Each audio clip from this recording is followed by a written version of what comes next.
And yet another stabbing to a guard in the French consulate in Saudi Arabia. Well, maybe the origin is in Charlie Hebdo.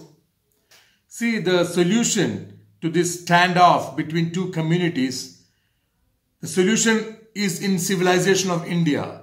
How to transact with civilaries in a civil, humane manner. Following a scripture, a single scripture alone, may bring limitation to transactions. So transactions need education on how to transact between two communities, between two people, between two families. So this needs multiple kinds of books and scriptures that has coded, that has compiled data on how to best do transactions. And Indian civilization has these options. You have so many referrals. One of the referral is to be able to do breathing techniques every day in every houses. Multiple types of what they call as pranayama and related meditations that has originated in India because it's compiled in the scriptures of Indian civilization. So these are the possibilities and one must consider possibilities. This helps the mind to expand.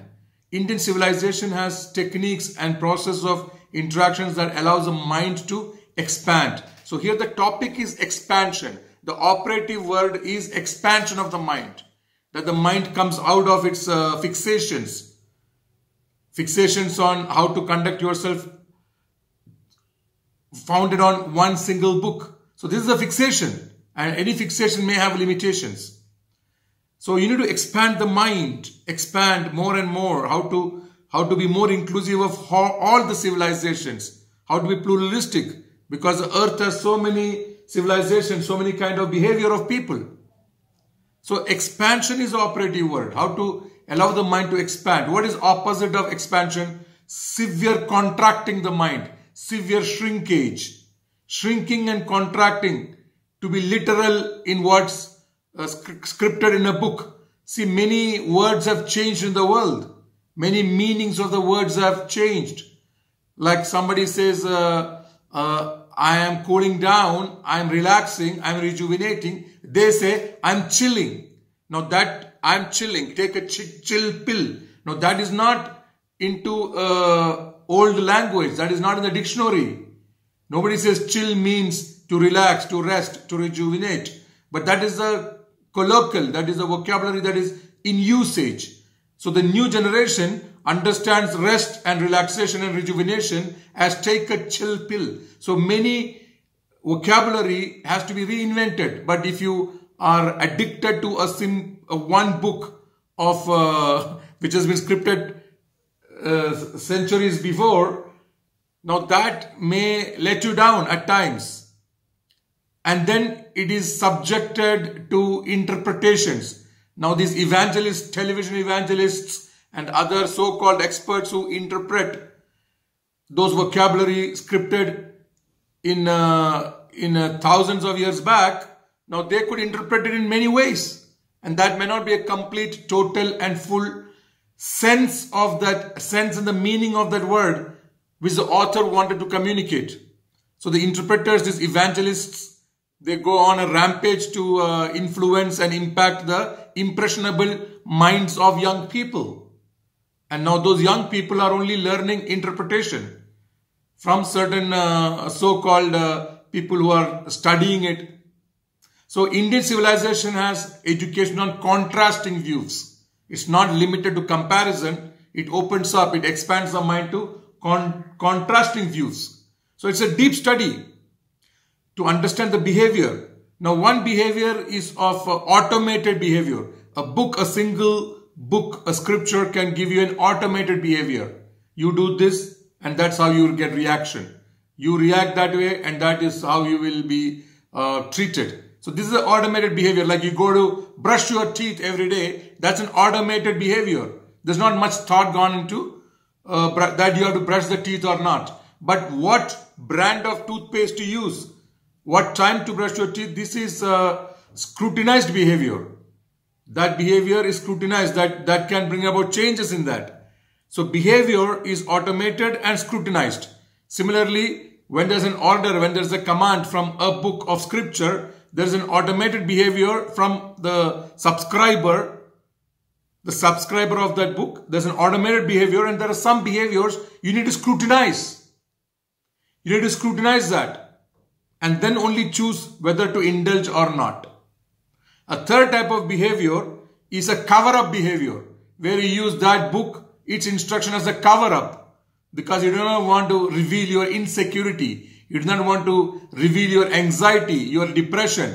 So you want the impetus to show other people that you are normal. So you use that book as a cover-up, and you justify your barbaric actions. You justify your violent actions, and you use a cover-up from the book. You say that holy book instructed me. You're using that as a cover-up. Instructed me to be hateful, revengeful, express fury, express rage. So that's a cover-up behavior. So you have a automated behavior. You have a scrutinizable behavior, a behavior that you should first scrutinize this text and then only interpret it and behave that way. And third is your cover-up behavior. And fourth could be your instinctive behavior. Instinctive behavior in old psychology, it's called flight or fight syndrome. An instinctive behavior. And it could be a barbaric behavior. When you're full of obsession, when you're full of some greed, you have a barbaric behavior to procure your interest alone. And then what else do you have? And then you have a behavior which is expansive of your mind, which is doing breathing techniques, which is meditative. So the mind expands, it goes global, it goes universal, it transcends, and it brings a lot of calm, lot of innovation, lot of precision, accuracy to a particular challenge. You need a behavior which is very targeted and goal-oriented for a specific challenge. You need to understand what the behavior should be, and that could be with a lot of innovation, when you are high in vitality, when your vigor is high and you are not burdened. So these are the possibilities of behavior when you have an expansive mind. So here the key word is expansion of the mind, to include everything on the universe. Now Indian civilization has this potential because we have too many referrals, too many books authored by many seers and sages. True sages has compiled these books, and that can have a contrasting study.